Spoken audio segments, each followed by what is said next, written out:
Russillo, what are you going to remember about this game 10 years from now? 10 years from now, probably not much, but it is not exactly on par with my favorite Steph game of all time in 2019, scoreless in the first half and then 23 in the third quarter. So it goes for over 30 in the second. It's probably my favorite Steph game. But yeah, he wasn't getting it done. He was making other plays. Certainly his movement alone opens up other things for other people. But when Amen Thompson couldn't contest on that 3-point to the right side, like the first thought is like, he actually got an open look against Amen. Like it actually happened. And then we realized it was a continuation of the calf injury that he had on that layup attempt. And so I think if you're a Houston fan, you're probably not going to remember this in 10 years, but at least this week you're wondering how the game goes if Amen is able to just stay in there, because that was honestly, I think, one of the most defensively challenged series that I've seen from Steph in his career. And granted, he's older now too, but it was just a grind to even get open looks. Can I make the case for the Steph Curry performance? Okay. Can I zag? Is it zag time already? Well, you're not comparing it to 19, right? No. All right. Thank you. You know what I liked about it? First of all, I think Ime from the 2022 finals was just like, fuck this. I'm not letting this guy beat us.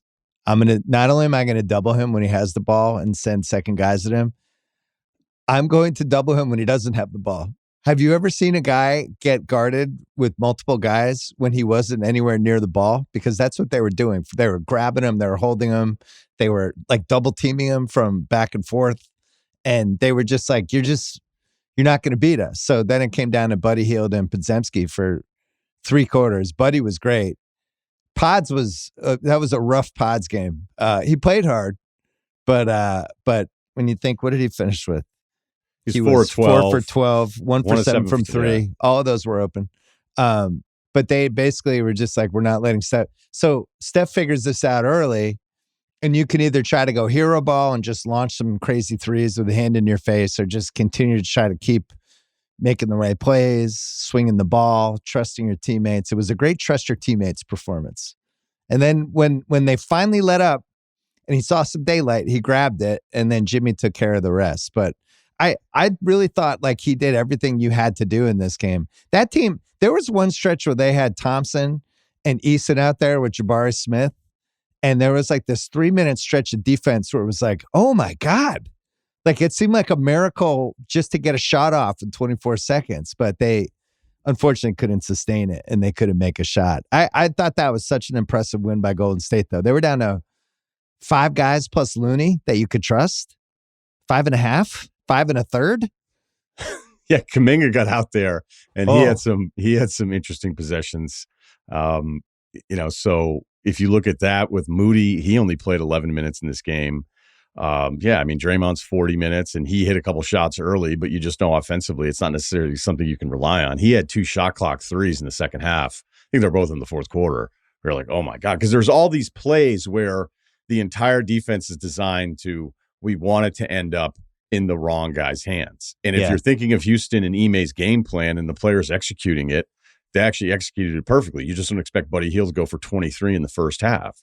Yeah. So if you don't have that second guy, because even Jimmy is going to go a little bit slower. Like there's even a few moments with Jimmy before that outburst where you're like, Van Vliet got him on a turnover and you're like, man, you've got Van Vliet ISO'd. Like you gotta go with this guy.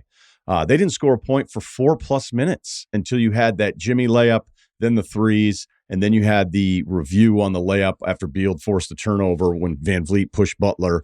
And that pretty much was the game. But it's incredibly frustrating for a Houston team that probably feels like they did a lot of things right tonight. But, they ended up with 6 made threes.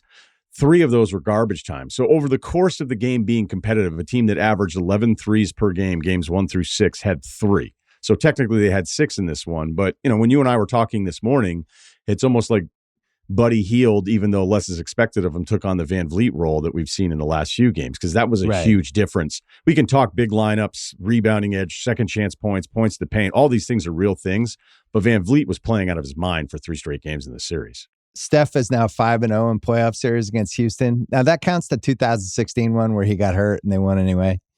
But they still have not beaten a team with Steph Curry. That's what his gravity's like, though. Even if he's not playing, he's just in the building. Are we going want to have a gravity combo?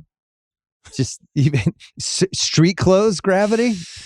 Well, I think it's at least worth mentioning because, when I think of like we get to these points of the playoffs where if you don't like somebody and you have a platform, there's a really good chance that the guy you don't like gets eliminated, and then you just get to say that the guy sucks. Like Yeah. it's almost this video game where there's just different tiers of like all you're trying to navigate is a way to get to saying the guy you don't like sucks.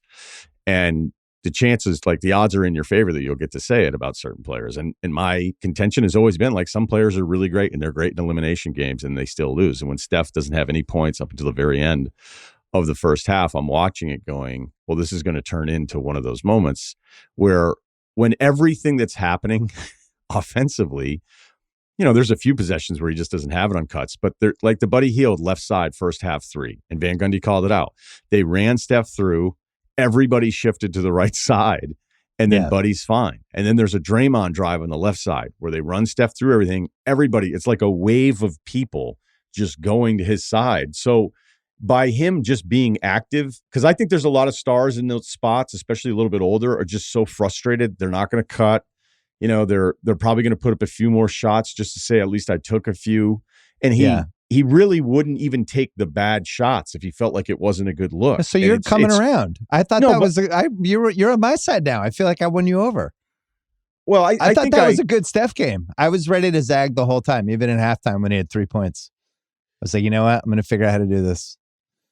I guess I don't feel like you should have to defend the guy anymore at 37 years old, and I'm not picking them in the next round. So this has been kind of nice. Oh, you're getting off? Oh, yeah. Yeah. I don't think they're going to be. Want me to help you with your bags as you get off the bandwagon?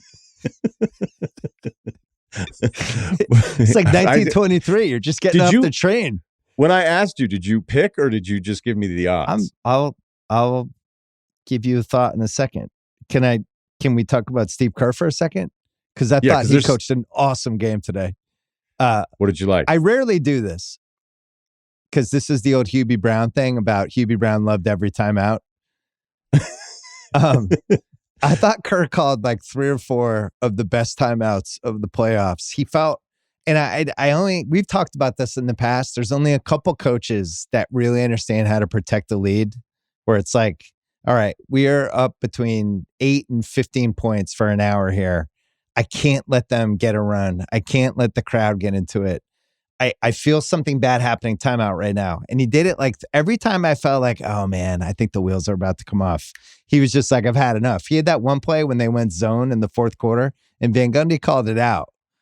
And he was like, he needs to get Jimmy Butler back in the game to break the zone. And there was like 10 seconds left in the shot clock. And Kerr's like, timeout. I don't like the possession we're about to have. Let me preempt this. To not know what you're getting from any of your bench guys, right? Think about the bench.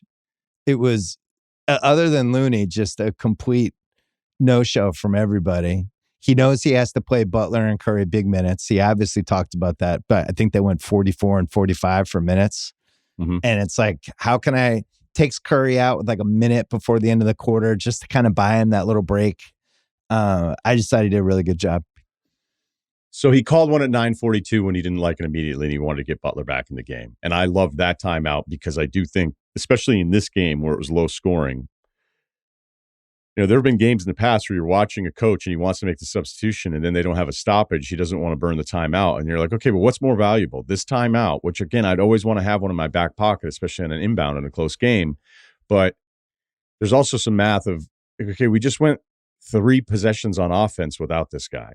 And in game 6, where Detroit beat New York, Brunson left the game and then he went to go to the scores table at about 2 minutes left. Game 5, you mean? Game 5, right, because they eliminated him in 6. Yeah. So game 5, when Detroit won, and granted, they were dealing with a Brunson situation that isn't normal, but Tibbs is thinking clearly he's going to get some kind of stoppage in there. And when I was watching it, I'm like, you just gave up multiple offensive possessions with him at the scores table because you didn't want to call a timeout to get the guy in there. And really, when you think of the game and how close it was and who Brunson is. The 2 minutes. Yeah. So it doesn't happen very often, but I'm with you, especially on that one at 9:42. This episode is brought to you by Michelob Ultra. We all have our routines during the playoffs. I'm the same man who once wore the same t-shirt every single day during the 2003 baseball playoffs. I am the same person who will tell my wife to come into the room when I need a team to win because she's good luck during the NBA playoffs. These are things that happen. Well, Michelob Ultra, a great addition to any game time routine. It is a superior light beer. It's really great. And they're getting fans closer to the game with exclusive prizes, including courtside seats to see your favorite team play, signed memorabilia, lots more. Enter for your chance to win at MichelobUltra.com/courtside. Michelob Ultra Superior Access Courtside 2024 to 2025 sweepstakes. No purchase necessary. Open to U.S. residents 21 or older. Ends on July 1st, 2025. Multiple entry periods. Visit MichelobUltra.com/superior access/courtside for free entry. Entry deadlines and official rules. Message and data rates may apply. Void where prohibited.